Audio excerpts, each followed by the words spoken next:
I don't know where, I don't know how. I thought I loved you, but I'm not sure now. All day, watch them all fall down. All day. You're recording, aren't you? Yes. You've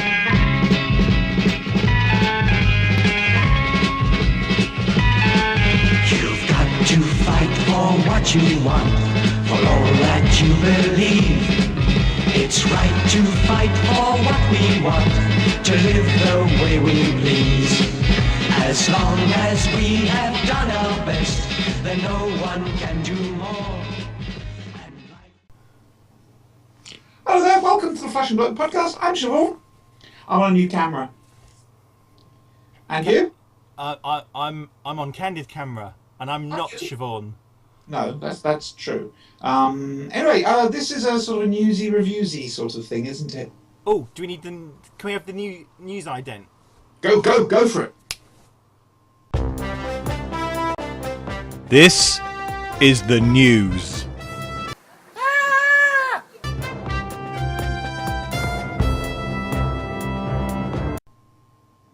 Wow. Good, isn't it? Wow. That's amazing. Still not sure where you got the goat from, though. Well, I don't know what you've been watching. Anyway, so yes, I'm actually on a proper computer. I've got to slow down a bit because the bloody camera's where it's attached is a bit naff, frankly. I look like Cyril Fletcher. Anyway, first things first, news. The Flashing Blade Picnic. Oh. It's a bit different this year. It's in Cardiff. Oh. And it's in two parts, count them two. Oh. Right, hang on, I've got to look What is that sort of like starters and kind of après picnic? So, anyway, July the 5th, Adam Purcell from that little-known inferior Crawley podcast, I'm not sure what it's called, it's the one I started. Never heard of it. No, it's the one Peter Capaldi sent autographs to and little messages. Oh, it was so sweet. They didn't ask him for it. Do they have a video show? No, they don't. The only video they did, I think, was the head of Pertwee. And I was manipulating the head. But it was so sweet. Peter Capaldi completely unasked. Nobody contacted him. He obviously listens to Staggering Stories. He sent them all autographs by name. Wow. You forgot the person who started the bloody show in the first place, though, didn't you, Peter? Hey, Peter, I'd quite like an autograph. Just wait till I meet you. Anyway, so Saturday the 5th of July, Purcell and I will be doing the Doctor Experience at 12 o'clock, and then at 2 o'clock we're doing the Doctor Who walking tour. Hang on, how did he get the address? Well, apparently it just turned up through Adam's letterbox, and Adam didn't even realise. Threw the envelope away, then started to look and went, that sort of boggly noise. Sorry, anyway, you're doing a walking tour thingy, you said. Yeah, we're doing the Experience and the walking tour, because the Experience is going to be shutting down for about 6 weeks, whilst they update it to a Capaldi Experience. Which means you will walk around in cardigans or something, I'm not entirely certain, to be honest with you. An expuldience. That doesn't really work. No, a Capaldiance? I'll cut that bit. How about a Capaldiance? A Capaldiance. I like that. That's good. The Doctor Who Capaldiance? Yeah, I like that. Yeah. Okay, we're claiming that. That's Yep. mine. Yep. That. So yes, we'll be going back to Cardiff once that's up and running, to look at the Capaldians. And yeah, that's sticking, by the way. And hopefully we'll also be. It's not confirmed yet. I'm in talks over it, but there's a chance we'll also be going to the set. Ooh. Nobody will be filming. There'll be nobody there, but If you go to the set, can you ask a question for me, please? certainly. What are the spinny things in the TARDIS? It's clockwork. Is it? I don't like that idea. That was a joke, isn't it? Talking of fake laughter. My side splitteth open. Talking of fake laughter.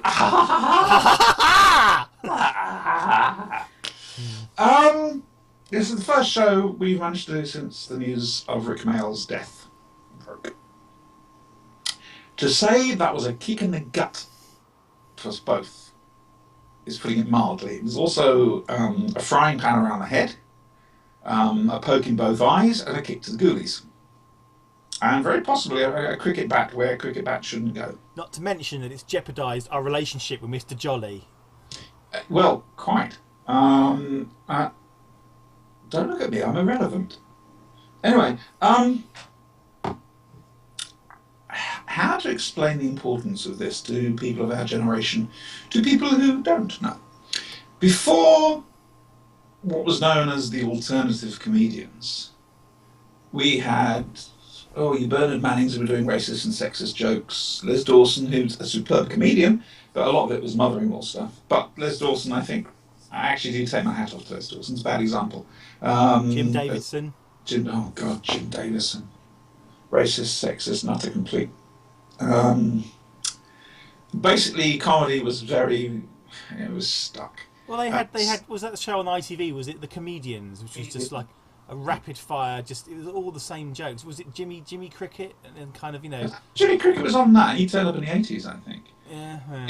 You had, Mike Reed, who was in EastEnders eventually. A DJ. I've seen them being thrown out of the Vic, but never dragged in. I just quoted Dimensions in Time. Suits me now. No, that's not your Leader Day present.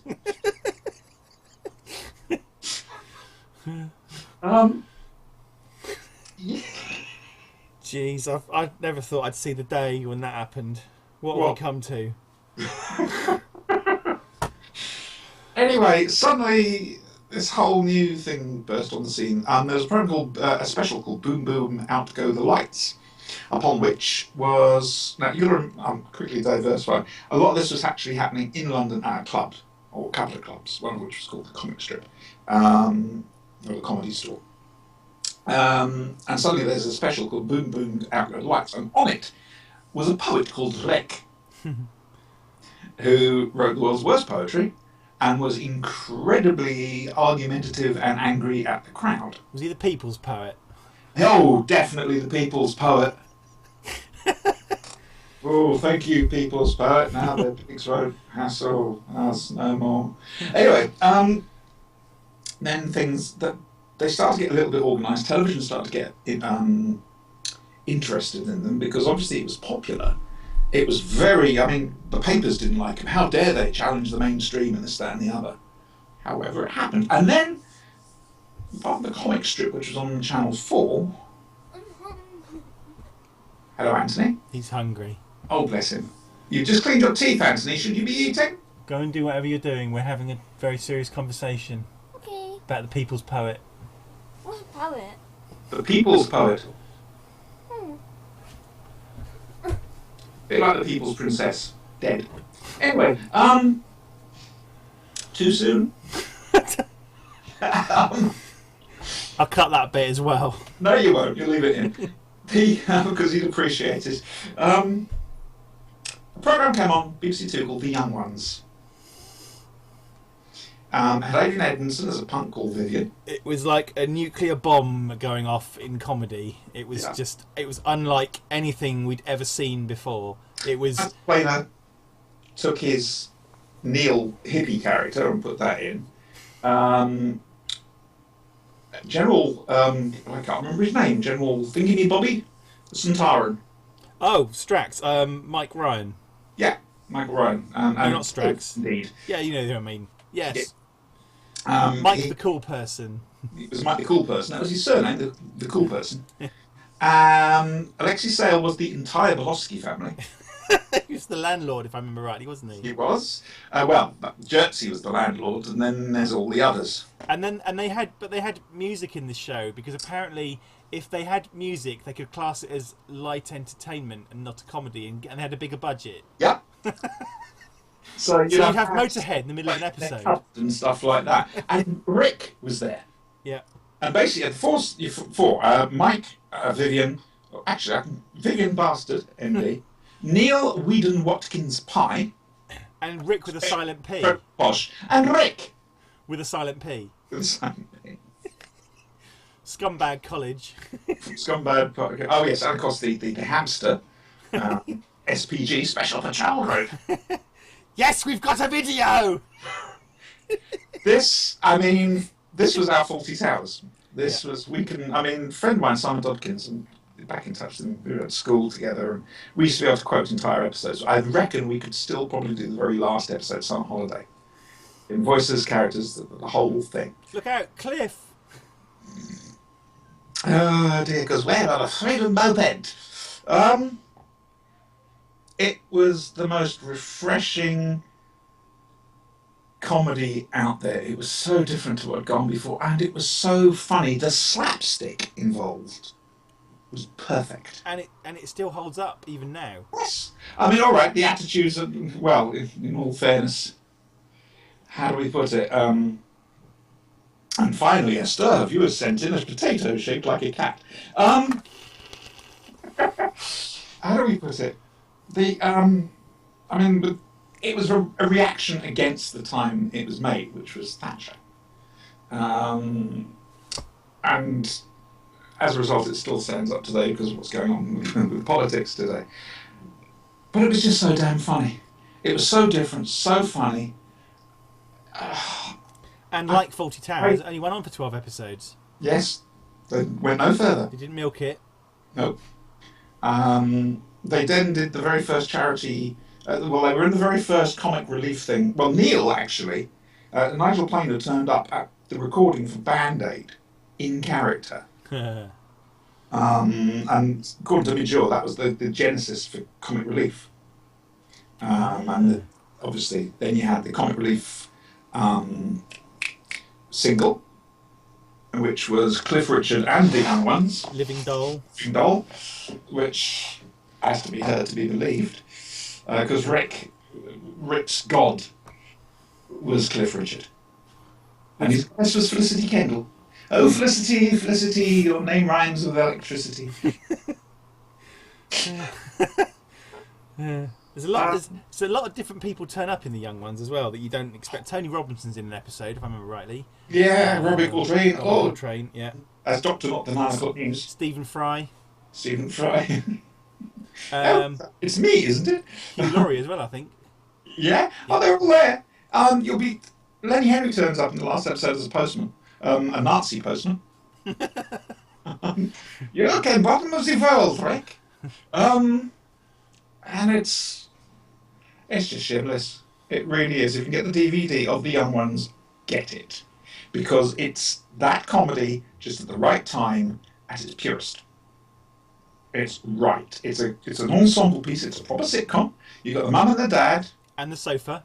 and the sofa and the skating carrot. And the three little bears. It was all the weird asides to things like flies on walls and, hamsters and stuff like that. I'm irrelevant.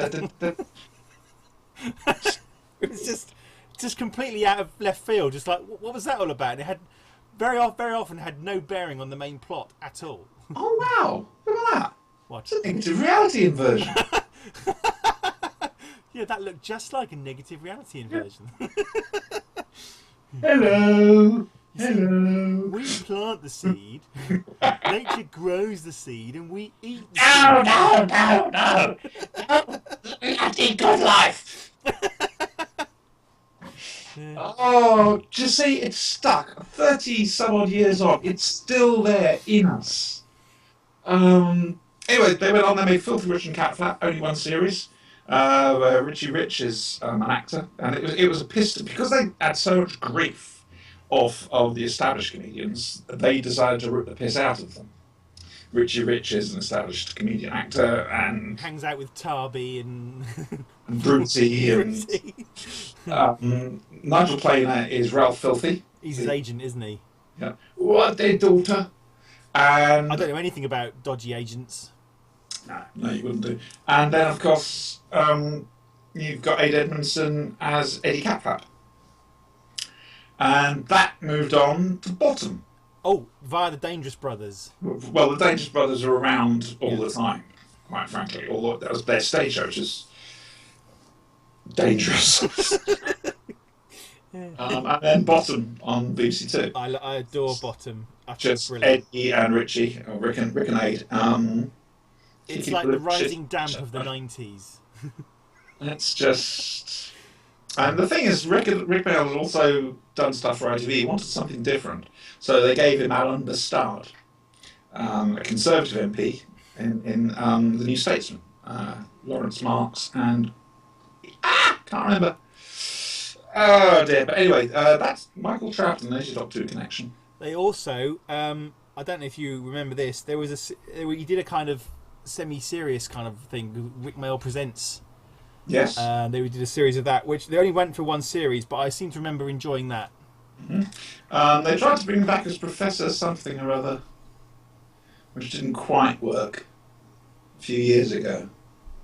And Rick suffered a really bad accident on a quad bike. And He was home for a while, wasn't he? And he was dead, technically dead for more days than Jesus. And he came back to life as Jesus, he claimed, because his hair had grown and he got a beard. We have missed, actually, before we go on to that, we have missed another very important role. Woof! It's me! Hurrah! He only appeared 3 times in Blackadder. Totally stole the First show. as Mad Gerald Yeah. in The Prisoner, in the last episode of the first Blackadder series, with Mr. Key. Shut the bloody door, why don't you?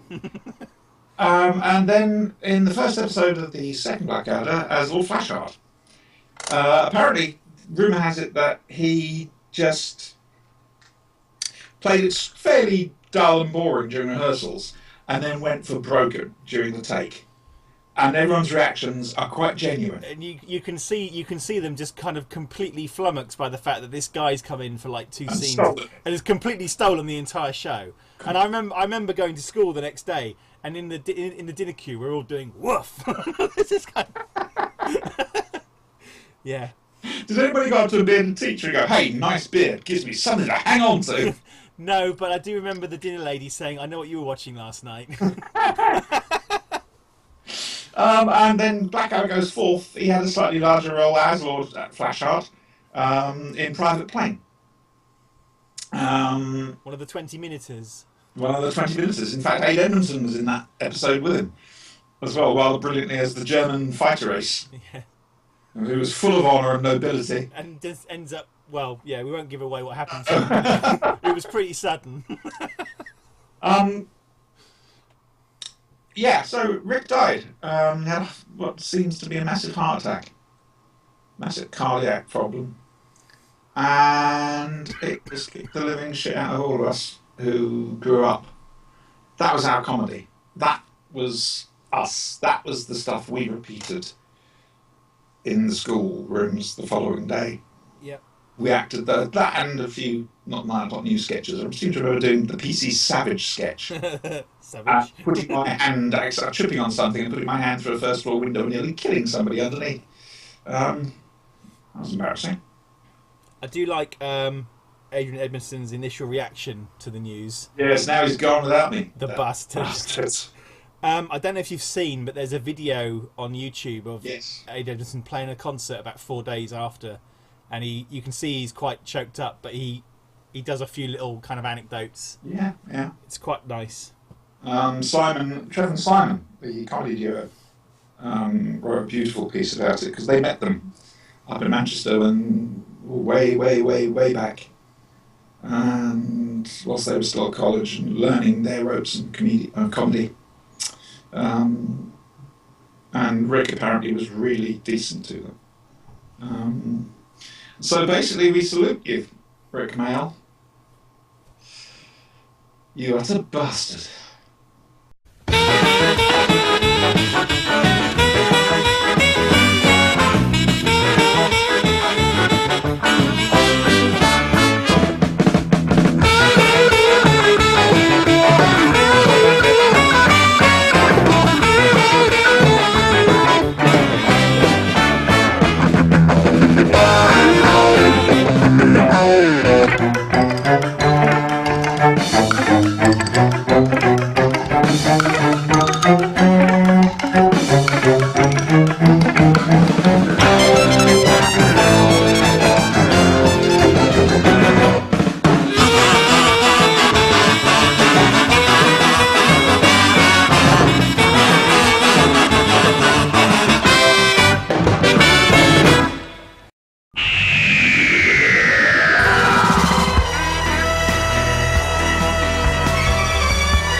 The 83rd Doctor's attempt to recreate the antics of his 11th incarnation and allow his companion to fly through space from the door of the TARDIS was a well-meaning gesture, albeit one doomed to failure when attempted in the midst of a flaming asteroid storm.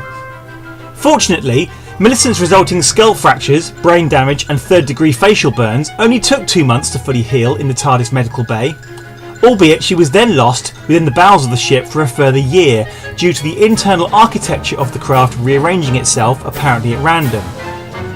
This was the supposedly exciting premise of the 341st series episode entitled Burns Night, which saw the Doctor battling with an evil entity which had taken over his time machine. So-called bottle shows can be quite common in television science fiction series.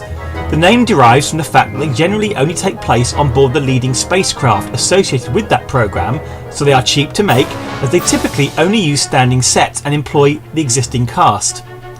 The appearance of a bottle show usually means that the producers are saving their money for more expensive episodes later in the season.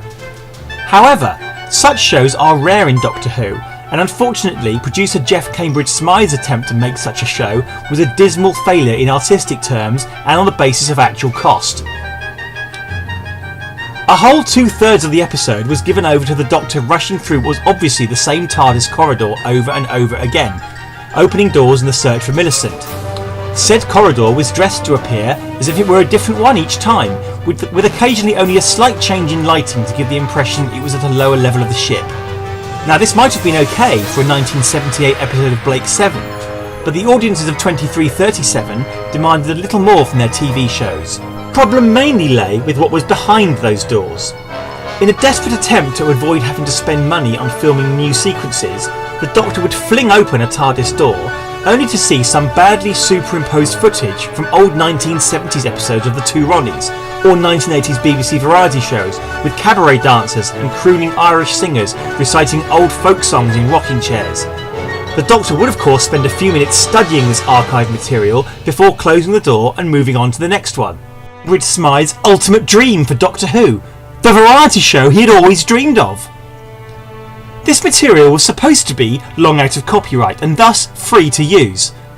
Alas for Cambridge Smythe, this was not the case, on the basis that the satellite channel Dave had consistently repeated every single BBC show at least 34 times every year for the past 3 centuries, and was still coining in royalties from each repeat, having had the copyright automatically renewed on an annual basis. The episode therefore became the most expensive outing for Doctor Who in its entire history, and as a result, the BBC were forced to sell their expensive London headquarters to meet the fees, and operate for the next 10 years out of a small wooden shack on the south bank of the Thames.